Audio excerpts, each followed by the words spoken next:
So what do you do when you have beliefs that work against you? Esther likes that song. She only knows one line from it. I should have just gone to bed. Instead of talking all night long and running her off, I should have just stopped talking. And so that's a really good thing. Stop taking score of what is unless it feels really good. You could have 5 active subjects in your life, like finances, things that are meaningful to you that you are doing, interests, relationships, things to do with your physical body. You could have several subjects active, and 4 of the 5 could be working not the way you want right now, and 1 could be working the way you want. And if you would give most of your attention to the one that's working, the other 4 would fall right into line, because you'd use that 1 to be the reason for your broadcast. And the reason for your broadcast, no matter what the subject, you see, this is important. You don't have to be broadcasting on a specific subject to attract good things on that specific subject. You just can't be broadcasting against something. Did you know that? You didn't know that, did you? That's why you think you've got to be really determined. You think you got to wrestle it to the ground. You think that you've got to really work hard on it. You just have to get happy about something. Now here's why. Step 1 is contrast has caused you to become decisive, vibrationally decisive. That's a good word. You have become vibrationally decisive. You don't even know all the things that you've decided, because it's been coming so incrementally, moment by moment, step by step, all through the days of this life and even before. And you've been broadcasting into your vibrational reality, your vortex of creation, incrementally on all levels of your being for longer than we even have time to talk about. And so there it is. You've asked, and source lined up with it, and law of attraction is attracting to it, and the cooperative components have been gathered, and so it's a done deal vibrationally. So then you say, and wisely so, Abraham, so just tell me this one thing. How do I get this amassed fortune out of the vortex and into the bank? How do I make it a reality for me where I can spend it? How do I turn it into the kind of currency that other people recognize? We know you dead guys are all hot on this vibrational currency, but I'd like some cash. How do I turn it into something that I can spend? Well, you do that by not contradicting it, by focusing upon the fact that you can't see it yet and you can't spend it yet. That's what faith is. It's a feeling about something even though you can't see it yet.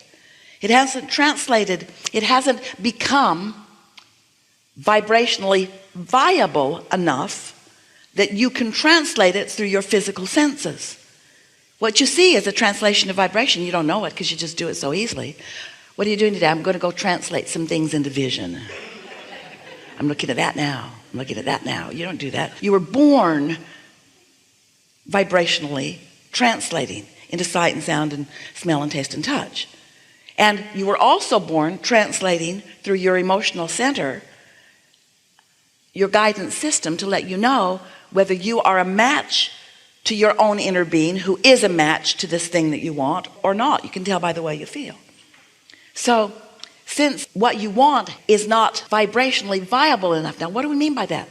It hasn't been focused upon purely enough. It hasn't been focused upon without contradiction long enough that it is a strong enough signal. You have not let it become a strong enough signal that now you can translate it into manifestations. You see, how do you think manifestations get here? You don't know, because there were so many here when you got here. And for the most part, ever since you got here, you've just been moving manifestations around from place to place as a human race and fighting over them.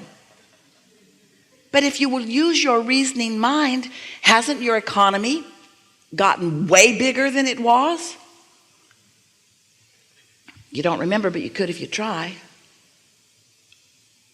For a long time, it was just tiger teeth and bones and occasional squirrel hide. Way bigger now. Way bigger now. And nobody's been trucking anything in from other planets. There's no pipelines from other planets. The new stuff get here yet? No. Got derailed out there somewhere. There's nothing that's being trucked in. You are creating it. It's becoming vibrationally viable because you are preparing your receptors to receive it. When you ask, it is given, it is revealed. But the question is, are you realizing what has been revealed? Or do you have your, I can't do it, I can't see it, I can't smell it, I can't taste it, I can't touch it, I can't hear it, blockade up, you see? And so, oh, that was so satisfying to say all of that to you, because you heard it, didn't you? You are the one that translates the vibration into the physical equivalent. So by the time you have put all of this in the vortex and law of attraction has answered it, and your inner being has stood there with it and has become the vibrational equivalent of it and is broadcasting to you and to the universe a signal about it, and law of attraction is responding to that signal, there is a powerful attraction to the things that you have become. Powerful attraction. It is huge and it is done. And then if you are anywhere in the vicinity of it vibrationally, which means if you're just happy today for some reason, if you haven't remembered not to be happy, in other words, your cork will float. You can hold it under the water, but when you let go, it's going to float back up there. So when you stop doing that thing you do that doesn't let your vibration rise, your vibration will rise. And every now and again, you'll just forget to do something stupid like not let it rise, and it will rise. And for a moment, you'll get a glimpse of something you want, just for a moment. Oh, I want her.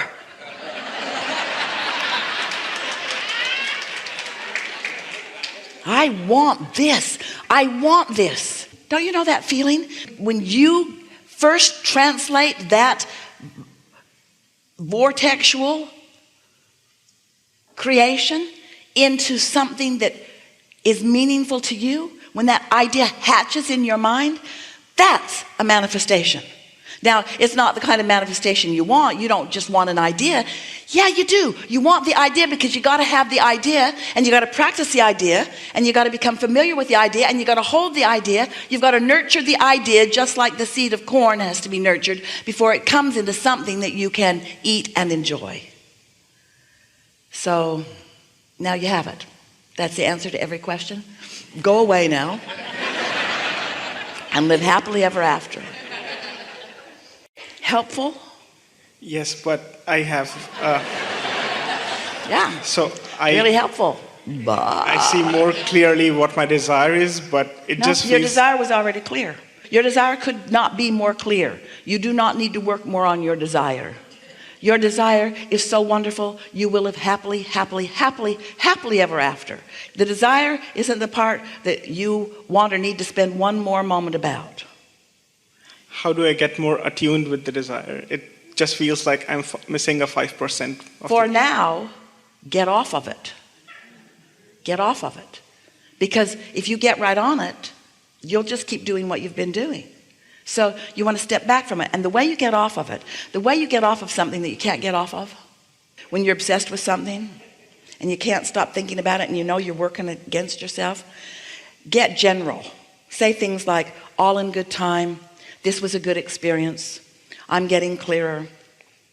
I trust the laws of the universe. It's going to be all right. The perfect person is already ready to come to me. I'm just getting ready. I'm just becoming more aware.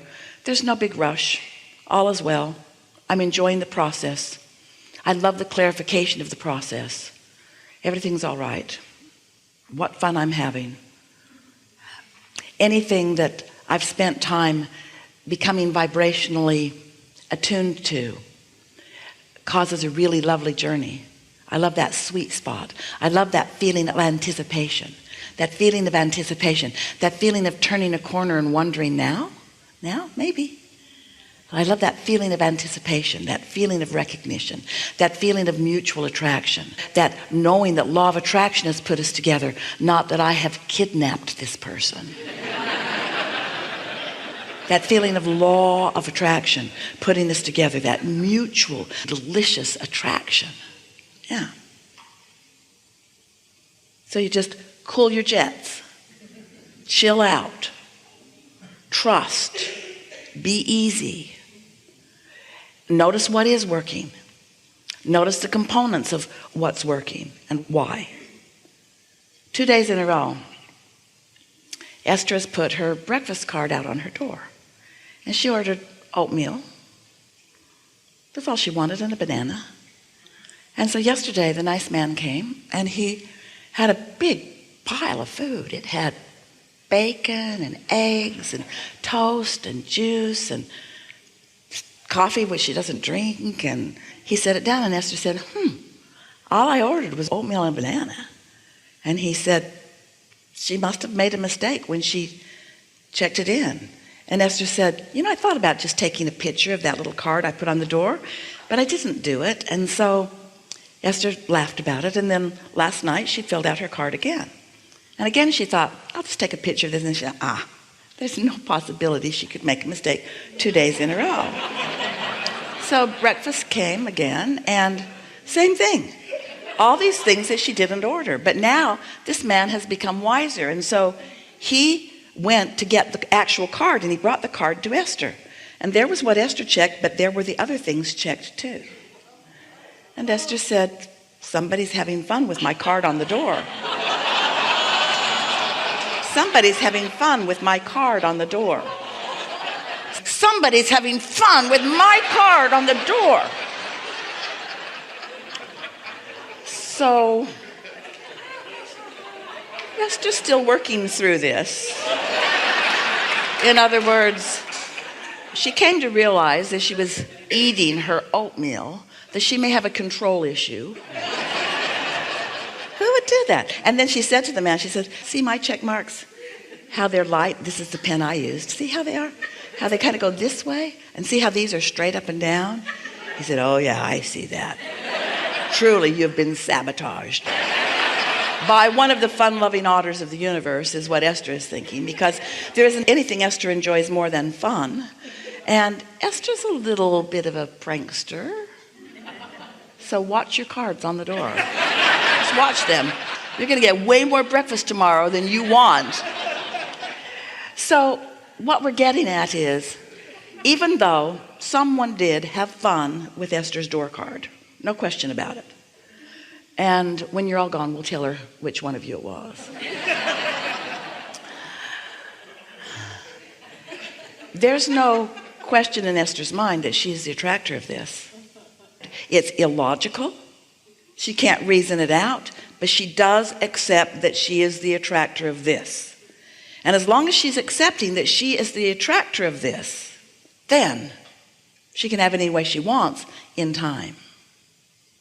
If you've been listening to us for a while, you've heard a lot of breakfast stories.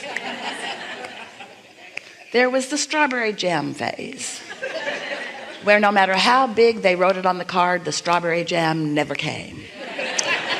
And when they would go back to the office, because we would blab the story, cases of strawberry jam were showing up in Texas. Cases of little bottles of strawberry jam just kept showing up. Esther could open a strawberry jam store. So much strawberry jam showed up in Texas. And then there was the can't get the eggs cooked soft enough era.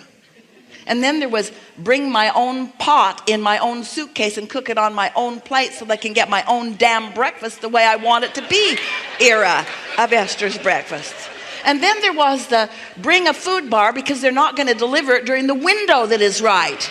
Breakfast is hard in hotels. That's Esther's belief, you see.